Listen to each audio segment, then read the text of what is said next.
Class 8 part 3 chapter 2 Jaya and Velu. इस वाले paragraph में कहा गया है जया और वेलू सड़कों पर आधे घंटे तक चले जब तक कि वे गंदे पानी की धारा के ऊपर बने एक पुल के पास नहीं आ गए। अब हम तिराहे पर हैं, देखो यह बकिंगम नहर है, जया ने कहा। वेलू स्टेयर्ड। वेलू एक टकाटक उसे देखता रहता है। This was a canal. यह एक नहर थी। Near some puddles of water was a row of the strangest hers he had ever seen.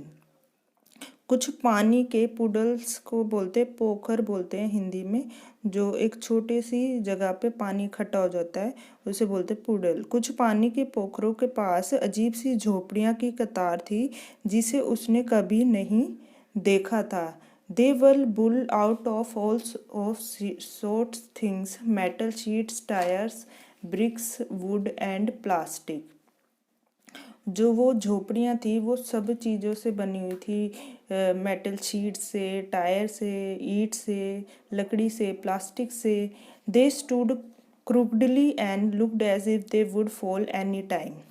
वे ऐसी टेढ़ी मेढ़ी दिख रही थी जैसे कि वो कभी भी गिर सकती है। Is this where you live? This houses are strange. Velu कहता है कि यह वो जगह है जहाँ तुम रहती हो, ये घर बड़े विचित्र हैं।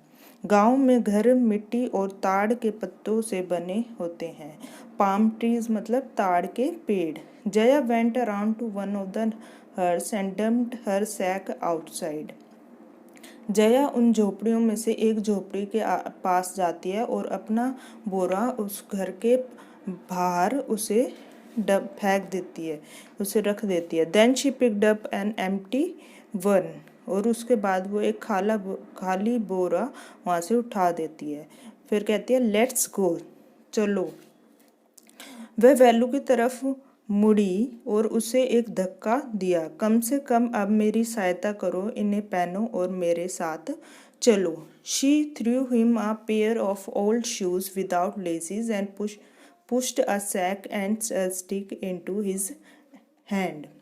उसने बगैर फीते के पुराने जूते वेलू को दिए और उसकी तरफ फेंके। एक बोरे को धक्का दिया और उसके हाथों में एक छड़ी दे दी। वेलू कंफ्यूज हो गया, भ्रमित हो गया। इन वस्तुओं के साथ वह उससे क्या काम करवाना चाहती थी? उसने तो केवल एक ही काम ही किया था, वह था जमींदार के खेत पर वीडिंग करना। मतलब जो छोटे छोटे वो जंगली पौधे निकल आते हैं जो ज़मीन पे, उसे निकालना तथा गायों को चराने के लिए बाहर ले जाना और गायों को चराने के लिए बाहर ले जाना। उसने जया से पूछा, क्या शहर में खेत होते हैं? फिर जया कहती है she laughed and thumped her stick on the ground. Jaya हंसने लगती है और अपनी जो स्टिक होती है उसे ज़मीन पर पटक देती है। Farms, there are no farmers here, we are rag pickers. खेत, यहाँ पे कोई किसान नहीं है, हम तो कबाड़ी हैं। कबाड़ी, रैग पिकर्स मतलब कबाड़ी जो इकट्ठा करते हैं जो भी चीज़ें होते हैं। See my sack full of things I collected. देखो मेरा बोला ये कितनी चीज़ों से भरा हुआ है जो कि मैंने इकट्ठा करी है। Collected from where? Asked Velu. Velu पूछता है इकट्ठा करी है पर कहाँ से? कहाँ से तुमने ये इकट्ठा किया है? From rubbish bins where else. Jaya कहती है कि कूड़े से, कबाड़ से, तो और कहाँ से करेंगे? You collect rubbish? Velu had never had heard of such a thing. तुमने कूड़ा इकट्ठा करती हो? वेलू ने इसके बारे में पहले कभी नहीं सुना था। ए ब्लॉक हेड मीन्स मूर्ख। ओए मूर्ख, यह कोई कूड़ा नहीं है, केवल कागज, प्लास्टिक, कांच ऐसी चीज़ें। हम इनकी बिक्री जो वो जाम बाजार जग्गू में जाके उसे बेच देते हैं। वेलू पजल हो जाता है, उलझन में पड़ जाता है। उसने लोगों को कूड़ा फेंकते तो सुना था, किंतु कोई कूड़ा क्यों खरीदना चाहेगा? वह जया से पूछता है हु इज जाम बाजार जग्गू, जाम बाजार जग्गू कौन है और why is buying all this, और कोई इन सब को क्यों खरीद रहा है। You think he buys it for show, he sells it to a factory, come on. क्या तुम्हें लगता है कि वो किसी शो के लिए इसे खरीदता है या फिर उसको फैक्ट्री में बेचने के लिए।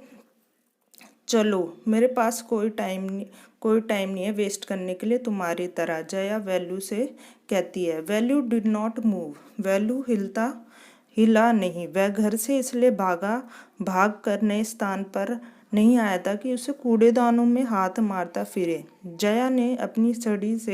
जया उसको पोक करती है अपनी छड़ी से, जया उसे संकेत करती है। लुक हेयर शी शाउटेड, यहाँ देखो वह चिल्लाई।